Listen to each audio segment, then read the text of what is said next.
Friends, तो आज हमारे साथ हैं याशी सिंह जिनकी गैट-बी में बहुत अच्छी रैंक आई हुई है। तो याशी के थ्रू हम जानने वाले हैं कि उनकी सक्सेस स्टोरी क्या रही है, इस रैंक के पीछे उनकी क्या प्रिपरेशन स्ट्रेटजी रही है। सारी चीज़ें आज हमें याशी आप अपने थ्रू बताने वाली हैं, तो इस इंटरव्यू को आप बड़े ध्यान से देखें, ये आपके लिए बहुत इम्पोर्टेंट हो सकता है, जो भी हमारे आगे के फ्यूचर एस्पिरेंट्स हैं। हेलो याशी, कैसे हो आप? नमस्ते सर। सर मैं बहुत अच्छी हूँ और सर मुझे बहुत अच्छा लग रहा है सर आपके साथ ऐसे मतलब एक ही सपना ही होता है कि सर इंटरव्यू आता है, तो sir thank you very much. Okay, okay.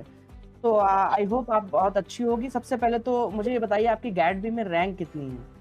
Yes sir. Sir मेरी कैट-बी में रैंक कैटेगरी वाइज़ 13 है और मेरा स्कोर 164.5 रहा है इस बार। Okay, very good. So GAT B की जो रैंक है इनकी कैटेगरी वाइज़ वो 13 रैंक है, तो इस रैंक के पीछे की बिल्कुल मैं मानता हूँ कि काफ़ी मेहनत रही होगी। ये एक बहुत अच्छी रैंक है, बिना मेहनत के कोई भी रैंक या रिज़ल्ट नहीं मिलता है। तो वो मेहनत के पीछे की स्ट्रैटेजी क्या थी, वो सारी चीज़ें हम याशी के थ्रू आज जानने वाले हैं। तो सबसे पहले तो कांग्रेचुलेशन याशी, आपको मेरी तरफ से और आईएफएस की पूरी टीम की तरफ से आप बहुत सारी आपको बधाई, अभी के लिए और आपके फ्यूचर के लिए।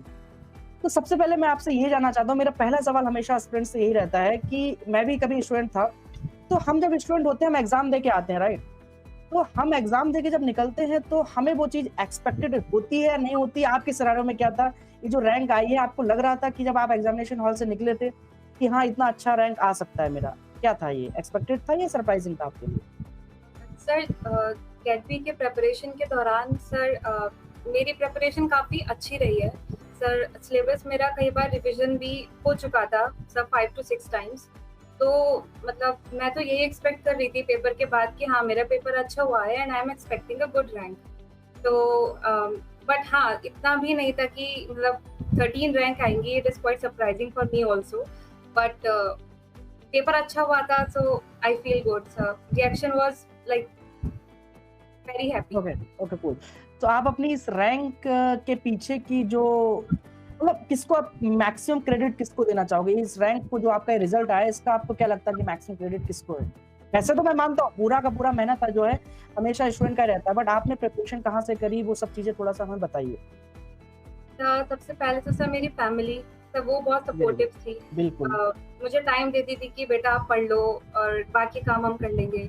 और बाकी सर मेरे दादू जो अब नहीं है but I would like to मतलब मैं उनको एक मतलब एक थोड़ा-सा एक इंस्पिरेशन उनसे भी लिया है कि चलो कुछ लाइफ में करना है।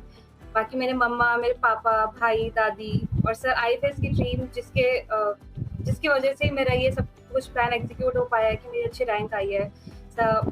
आईपीएस में मैं मॉक टेस्ट देती थी संडे बाय संडे, तो उससे मैं अपने परफॉर्मेंस का एक लिस्ट बना लेती थी कि अच्छा ये मेरे वीक पॉइंट्स हैं और यहाँ मेरे स्ट्रॉन्ग पॉइंट्स हैं। हाँ, मतलब वही अभी मेरा यही क्वेश्चन आने वाला भी था, आपने स्टार्ट भी किया कि आप स्टूडेंट को हमारे एस्पिरेंट्स को जो गेट 24 के एस्पिरेंट्स हैं, उनको ये बताइए कि आपकी जो रैंक आई इसके पीछे की प्रिपरेशन स्ट्रैटेजी क्या थी? किस तरह से आप पढ़ाई करते थे? वो सब थोड़ा-सा हमारे साथ शेयर कीजिए। यस सर, तब मेरा तो सबसे पहले यही रहता था कि जो भी टॉपिक है पहले कॉन्सेप्ट वाइज़ उसको क्लियर करना है और सर कभी-कभी ऐसा होता था कि कॉन्सेप्ट क्लियर नहीं होता था, तो सर प्रैक्टिस करना होता था क्वेश्चन्स को। कभी-कभी क्वेश्चन प्रैक्टिस से ही काफ़ी कॉन्सेप्ट्स क्लियर हो जाते थे और बिल्कुल, सर बिल्कुल। संडे बाय संडे मैं आईएफएस के टेस्ट सीरीज़ जॉइन करती थी, जो शुरू-शुरू में इतना अच्छा नहीं जाता था, तो थोड़ा-सा दुःख होता था कि क्यों नहीं हो रहा है अच्छा, बट धीरे-धीरे वो इवेंचुअली इम्प्रूव होता गया और हो गया एट द एंड। सो आपने जैसे एक चीज़ मेंशन भी करी, अब यहाँ पे एक मेरा सवाल सबसे पहले तो यही आता है, टेस्ट सीरीज़ के ऊपर भी मैं आऊँगा। आपने मेंशन किया कि टेस्ट सीरीज़ भी मैंने लगाई और वो हर एक स्टूडेंट को लगाना भी चाहिए, उसके ऊपर मैं आता हूँ बाद में।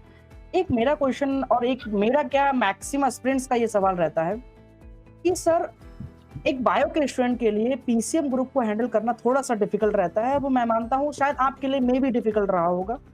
जो भी रहा वो आप मुझे बताइए कि पीसीएम ग्रुप को आपने कैसे हैंडल किया, जो फिजिक्स, केमिस्ट्री, मैथ का पार्ट होता है, उसको आपने कैसे प्रिपेयर किया?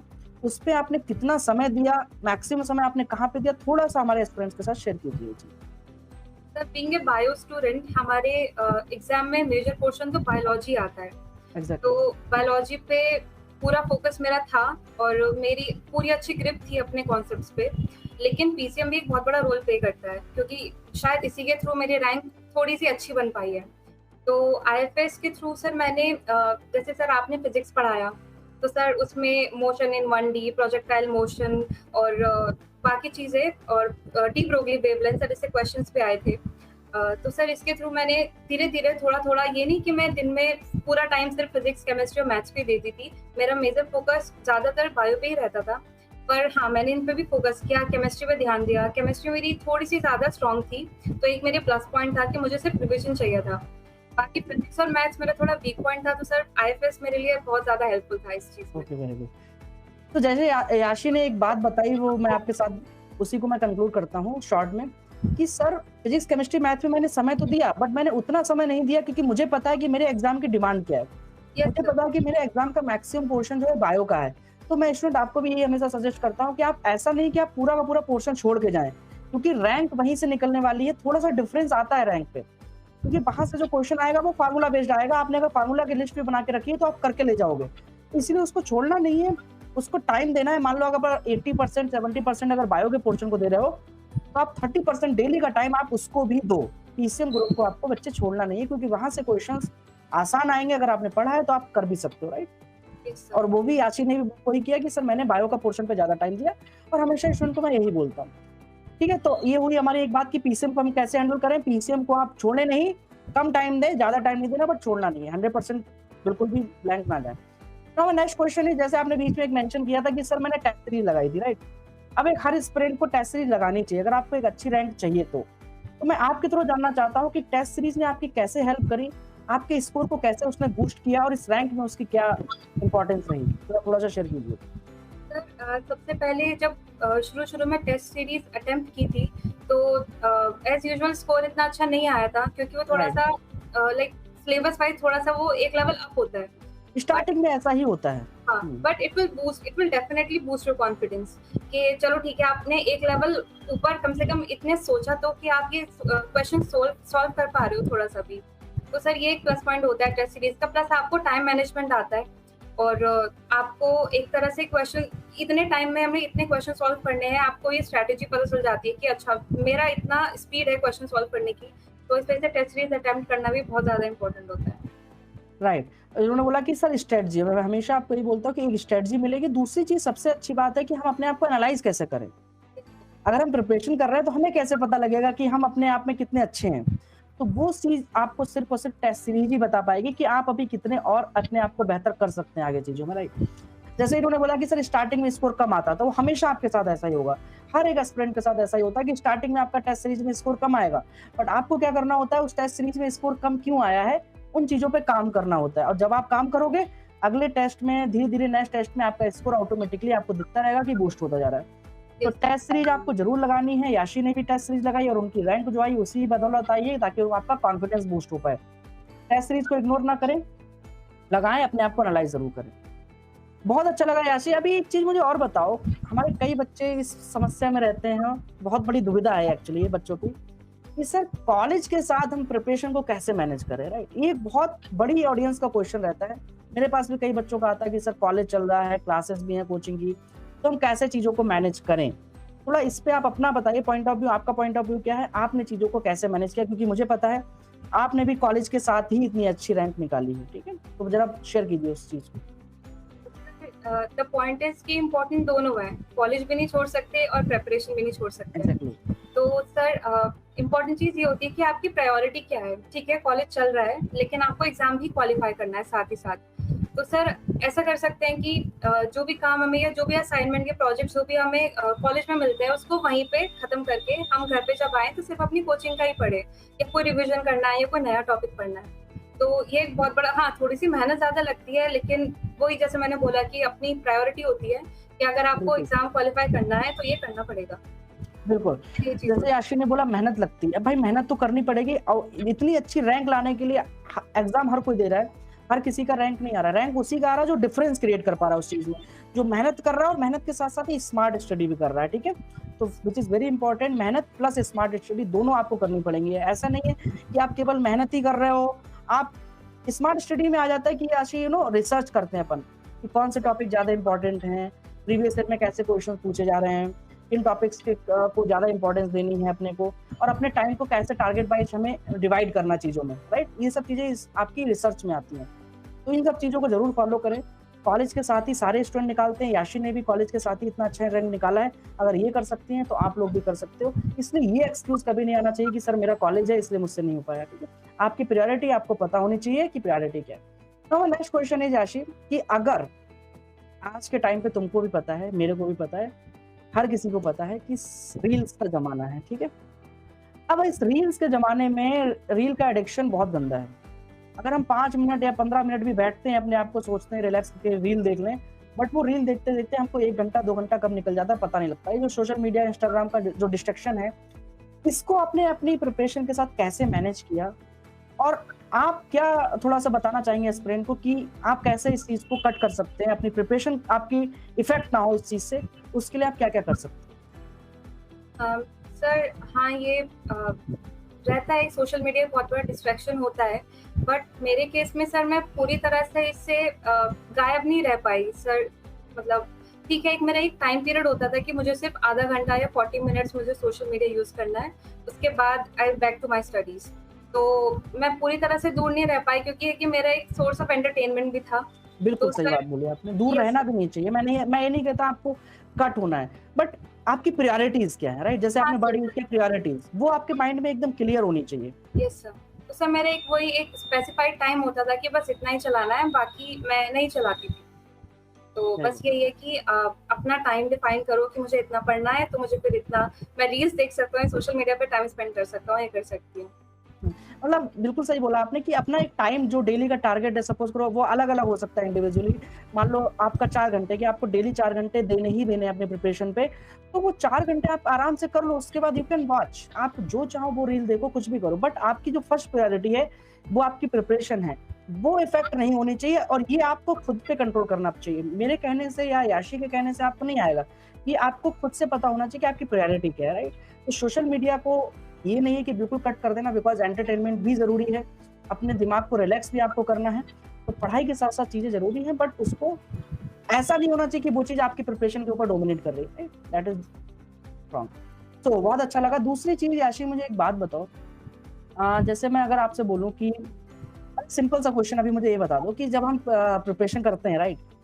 प्रिपरेशन के दौरान ऐसा तो है नहीं कि हम केवल पढ़ाई पे ही फ़ोकस कर रहे हैं, आपकी कई सारी और भी हॉबीज़ रही होंगी, जो आप जब पढ़ाई से बोर हो जाते होंगे, जब पढ़ने का मन नहीं कर रहा होता होगा, तो आपने क्या किया होगा उन हॉबीज़ को लाइक किसी की बुक्स पढ़ना हो सकती है, तो आपकी क्या-क्या हॉबीज़ रही हैं? आप अपना फ्री टाइम कैसे स्पेंड करते थे पढ़ाई के अलावा?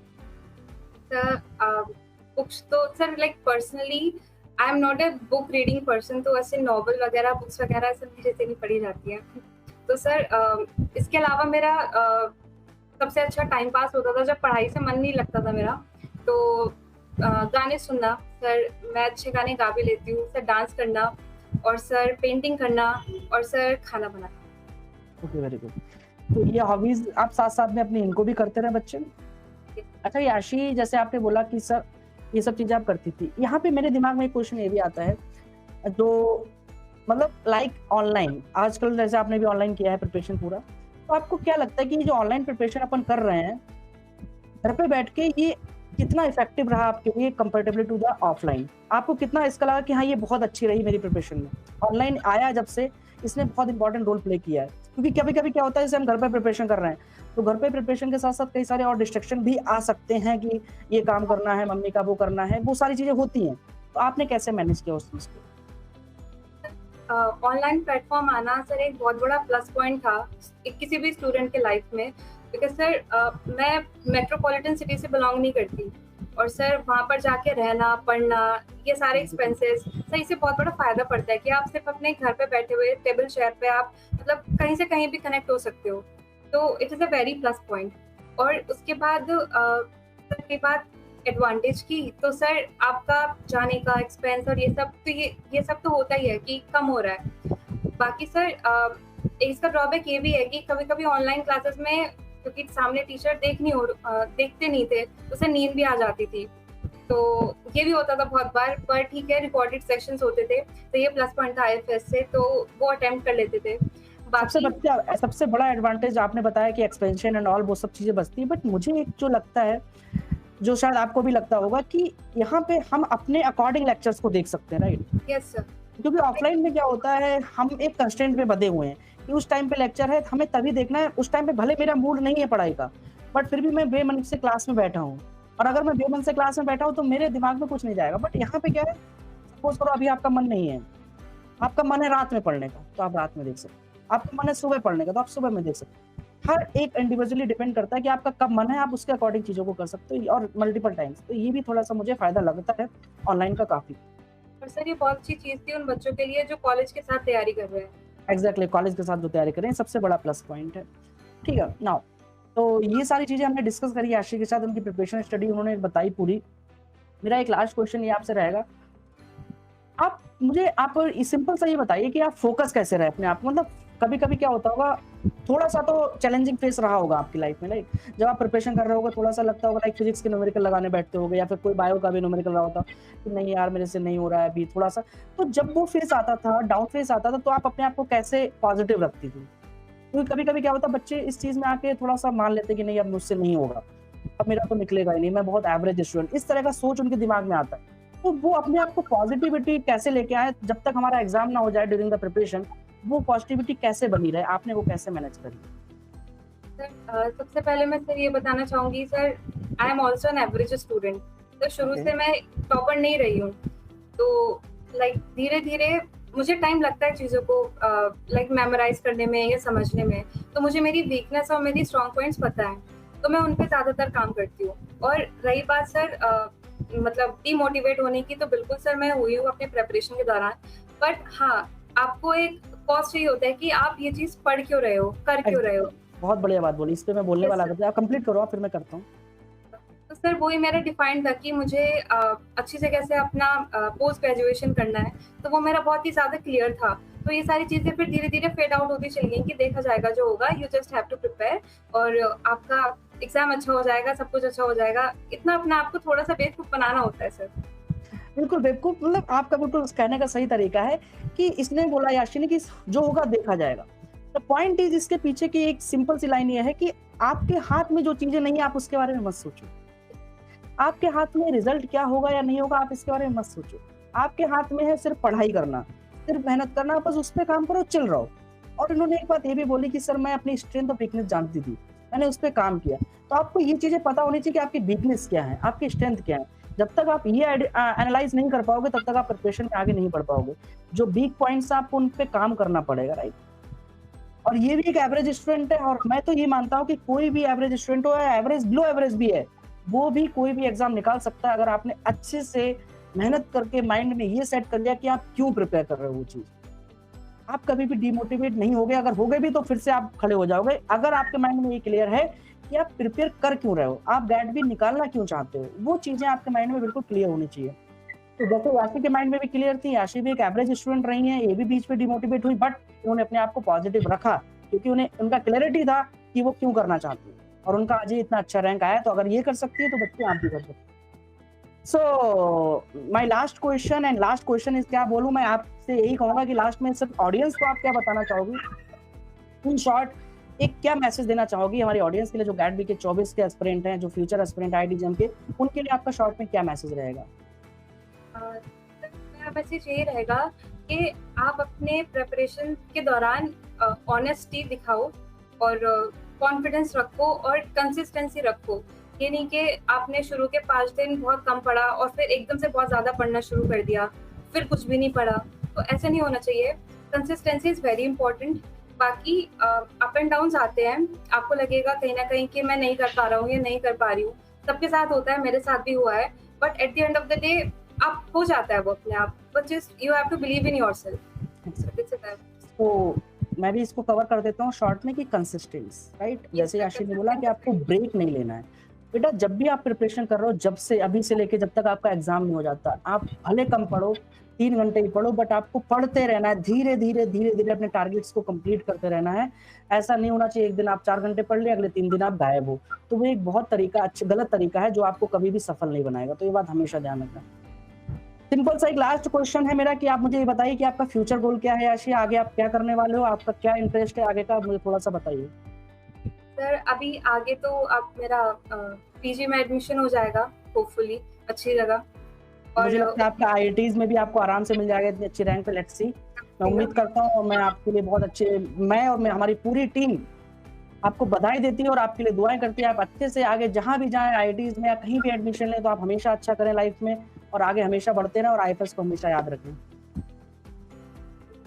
सर मेरा फ्यूचर प्लान यही है कि अगर सब कुछ सही रहा लाइक फाइनेंशियली और मेंटली तो I would definitely go for research और बाकी सर जहाँ किस्मत लेके जाती है बट हाँ अभी मेरा स्पेसिफाइड है कि रिसर्च के लिए सब अच्छा ही रहेगा, बस अच्छे से मेहनत से पढ़ते रहो, पॉजिटिव रहो।